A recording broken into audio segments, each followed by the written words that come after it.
ആദ്യമായിട്ടാണ് എൻ്റെ ചാനൽ കാണുന്നതെങ്കിൽ സബ്സ്ക്രൈബ് ചെയ്യാൻ മറക്കരുത്.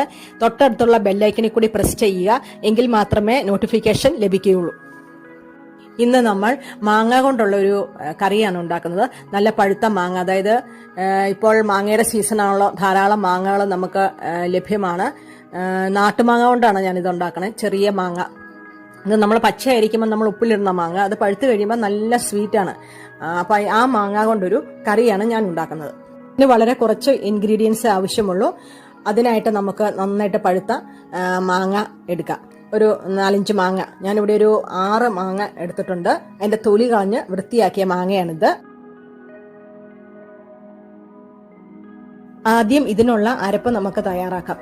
ഇതിനായിട്ട് 1 കപ്പ് തേങ്ങ, 2-3 ചെറിയ ഉള്ളി, എരിവിനാവശ്യമായ പച്ചമുളക്. അതിന് ഞാൻ 4 എണ്ണമാണ് എടുത്തിരിക്കുന്നത്. ഓരോരുത്തരുടെയും എരിവിനനുസരിച്ചെടുക്കാം. പിന്നെ 1/2 ടീസ്പൂൺ മഞ്ഞൾപ്പൊടി, 1 ടീസ്പൂണോളം ചെറിയ ജീരകം, പിന്നെ കറിവേപ്പില. ഇത്രയും നമുക്ക് നന്നായിട്ട് അരച്ചെടുക്കണം. അതായത് ചാറുകറിയാണ്, അപ്പോൾ നല്ല ഫൈനായിട്ട് നമുക്ക് അരച്ചെടുക്കണം. അരപ്പ് റെഡി ആയിട്ടുണ്ട്. മിക്സിയിൽ നന്നായിട്ട് ഞാൻ അരച്ചെടുത്തിട്ടുണ്ട്. ഈ സമയത്ത് നമുക്ക് ഇനി മാങ്ങ വേവിച്ചെടുക്കാം. അത് നമുക്ക് ഈ മാങ്ങയ്ക്ക് അധികം വേവൊന്നുമില്ല, അപ്പം നമ്മൾ കുറച്ച് വേവാൻ ആവശ്യമായ വെള്ളവും ഉപ്പും ചേർത്തങ്ങ് വേവിച്ചെടുത്താൽ മതി.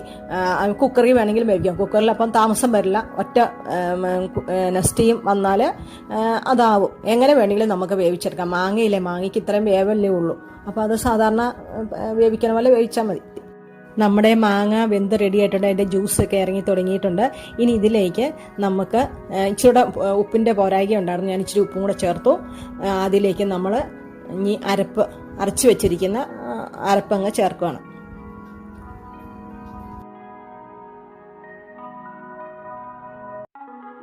ഇതിലേക്ക് നമുക്ക് അരപ്പ് ചേർത്ത് കൊടുക്കാം.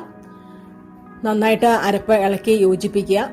ഈ മാമ്പഴം കൊണ്ട് നമുക്ക് പല രീതിയിലുണ്ടാക്കാം. ചില സ്ഥലങ്ങളിൽ ഇത് മാമ്പഴ പുളിശ്ശേരി ആയിട്ടുണ്ടാക്കും.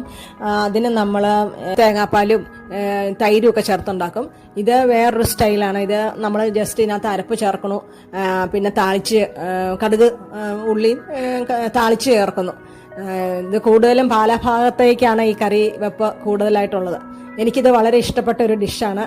എനിക്ക് ഇത് ഉണ്ടെങ്കിൽ ചോറിന് പിന്നെ വേറെ ഒരു കറിയും ആവശ്യമില്ല. അപ്പോൾ എനിക്കിത് ഒരുപാട് ഫേവറേറ്റ് ആയതുകൊണ്ട് ഇത് നിങ്ങളുമായിട്ടൊന്ന് ഷെയർ ചെയ്യാമെന്ന് വെച്ചു. മാങ്ങയുടെ സീസൺ ആണല്ലോ, അപ്പോൾ ഇതുപോലെയുള്ള നാടൻ മാങ്ങ കിട്ടുകയാണെങ്കിൽ ഈ കറി ഒന്ന് ട്രൈ ചെയ്ത് നോക്കുക. എന്നിട്ട് നിങ്ങളുടെ അഭിപ്രായങ്ങൾ താഴെ കമൻറ്റ് ബോക്സിൽ അറിയിക്കുക. അരപ്പ് നന്നായിട്ട് ഇളക്കി യോജിപ്പിച്ചെടുത്തിട്ടുണ്ട്. ഇനി നമുക്ക് കടുക് പൊട്ടിച്ച് ചേർക്കാം. ചെറിയ ഉള്ളി ഞാൻ അരിഞ്ഞു വെച്ചിട്ടുണ്ട്. ഇനി നമുക്കത് താളിച്ച് ചേർക്കാം. കുറച്ച് കറിവേപ്പില.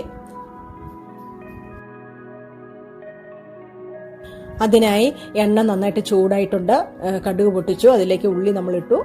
ഉള്ളി നന്നായിട്ട് മൂത്ത് വരുന്നുണ്ട്. മൂത്ത് വന്ന ശേഷം സ്റ്റൗ ഓഫ് ചെയ്യുക. ചൂടോടുകൂടി തന്നെ കറിയിലേക്ക് ഒഴിച്ച് നമുക്ക് വാങ്ങിയെടുക്കാം. കടുക് താളിച്ചത് ഞാൻ കറിയിലേക്ക് ഒഴിച്ചിട്ടുണ്ട്. ഞാനതൊരു സെർവിങ് ഡിഷിലേക്ക് മാറ്റുകയാണ്. എല്ലാവർക്കും ഇഷ്ടപ്പെട്ട് കാണുമെന്ന് കരുതുന്നു. എല്ലാവർക്കും ഇഷ്ടപ്പെട്ടെങ്കിൽ ട്രൈ ചെയ്യുക, ലൈക്ക് ചെയ്യുക, ഷെയർ ചെയ്യുക, സബ്സ്ക്രൈബ് ചെയ്യുക.